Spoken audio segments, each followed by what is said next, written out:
પગ નીચે રેલો આવી ગયો હોય પછી કરશે તો પણ ફાયદો નથી એમને, નહીં કરે તો પણ ફાયદો નથી. કારણ કે આપણા સમાજમાં મા બેન દીકરીની ઇજ્જત એને ઠેસ પહોંચાડ્યા પછી આટલું લાંબુ જે ખેંચાયું છે, હું કહીશ કે વિનાશ કાળે વિપરીત બુદ્ધિ આ ભારતીય જનતા પાર્ટીએ કરી છે. અને હવે સાપે ચચુંદર ગળી છે. છોડી દે તો આંધળો થાય ને ગળી જાય તો મરી જાય, આવી સ્થિતિ પેદા એમણે જ કરી છે, એમના અહંકારે કરી છે. અને જનતા જનાર્દન છે લોકશાહીમાં. પરસોત્તમ રૂપાલા, રાજકોટ અને વિવાદ જેની ચર્ચાઓ ખૂબ થઈ રહી છે. ક્ષત્રિયો વિરોધ કરી રહ્યા છે, કોંગ્રેસ પણ વિરોધ કરી રહી છે. કોંગ્રેસના નેતાઓ આકરા પ્રહારો કરી રહ્યા છે ભારતીય જનતા પાર્ટી અને પરસોત્તમ રૂપાલા પર, જેમાં ભાજપ માટે રાજકોટ બેઠક પર કપરી પરિસ્થિતિનું સર્જન થયું છે.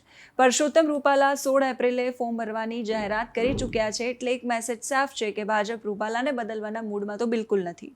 એવામાં ભાજપની નીતિ પર સવાલ કોંગ્રેસના શક્તિસિંહ ઉઠાવી રહ્યા છે. ભાજપમાં અહંકાર હોવાનો આરોપ લગાવી રહ્યા છે અને સાથે ભાજપની સ્થિતિ પર કટાક્ષ કરતા કહી રહ્યા છે કે સાપે છછુંદર ગળ્યો, છોડી દે તો આંધળો થાય અને ગળી જાય તો મરી જાય.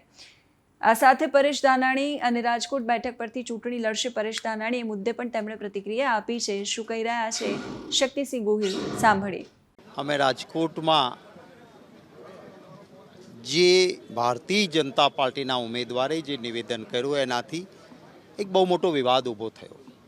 જાહેર જીવનમાં પડેલા અમારા સૌની એ જવાબદારી હોય છે કે અમારે બોલતા પહેલાં 10 વખત વિચાર પણ કરવો પડે. અહંકાર તો જેની સોનાની નગરી હતી એનો પણ નથી ટક્યો.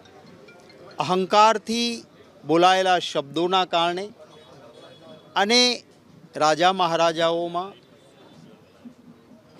અનેક વર્ગ ધર્મ જ્ઞાતિના લોકો હતા. એટલું જ નહીં, આપણે જેને આપણી ગુજરાતી તળપદી ભાષામાં 18 વર્ણ કહીએ, એટલે કે તમામ લોકોનું કંઈ ને કંઈ લાગણી જોડાયેલી, ને એમાં પણ બહેનો દીકરીઓના સ્વાભિમાનનો સવાલ. અંગ્રેજો સાથે કોઈએ પણ રોટી બેટીનો વ્યવહાર નહોતો કર્યો. રાજા મહારાજાઓમાં ચોક્કસ રાજપૂતો એ વધારે હતા, પરંતુ એ ઉપરાંત ક્ષત્રિય કહીએ તો એમાં કારડિયા સમાજ પણ આવી જાય. ક્ષત્રિય કહીએ તો રક્ષેતે ઇતિ ક્ષત્રિય, યોદ્ધાઓ તરીકે લડનારા બધાનો સમાવેશ થઈ જાય, એ પણ હતા.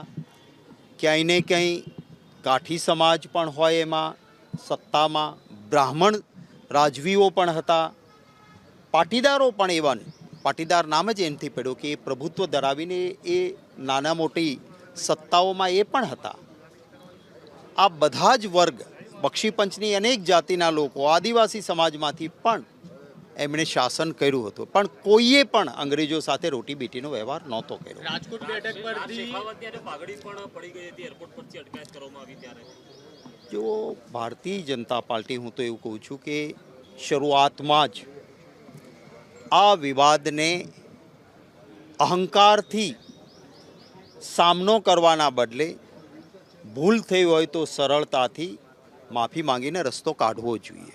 એના બદલે દલિત સમાજની લાગણી દુભાય એવી રીતે ભારતીય જનતા પાર્ટીના નેતાઓને ભેગા કરીને અહંકારથી હું જોઈ લેશું, તોડી લેશું, આમ કરી નાખીશું, એવું કોઈ નેતાઓ પાસે નિવેદન કરાવવું, એના કારણે આ કોઈ એક વ્યક્તિ કે વર્ગના કારણે આ નથી ચાલતું.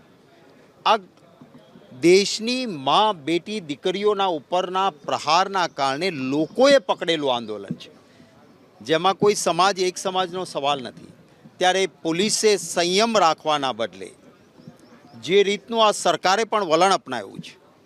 આજે જ મને અમારા રાજકોટના આગેવાનોની એક સતત માંગણી હતી.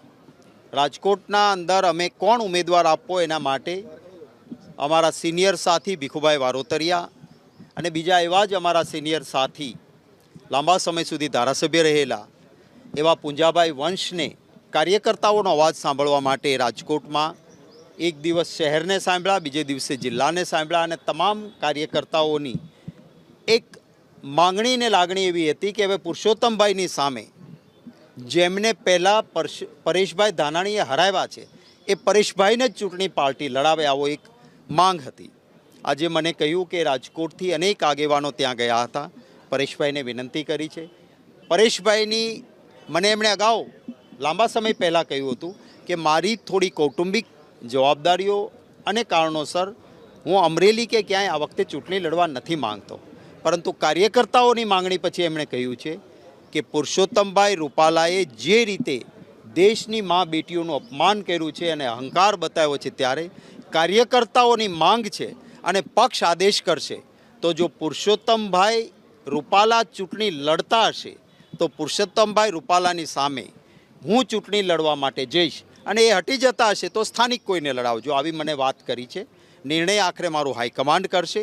હું મારા મોવડી મંડળને પરેશભાઈ દાણાની સાથે અને રાજકોટના આગેવાનો સાથે જે વાત થઈ છે એ વાતને હું જરૂર ત્યાં પહોંચાડીશ. આખરી નિર્ણય અમારું પક્ષનું મોવડી મંડળ કરશે.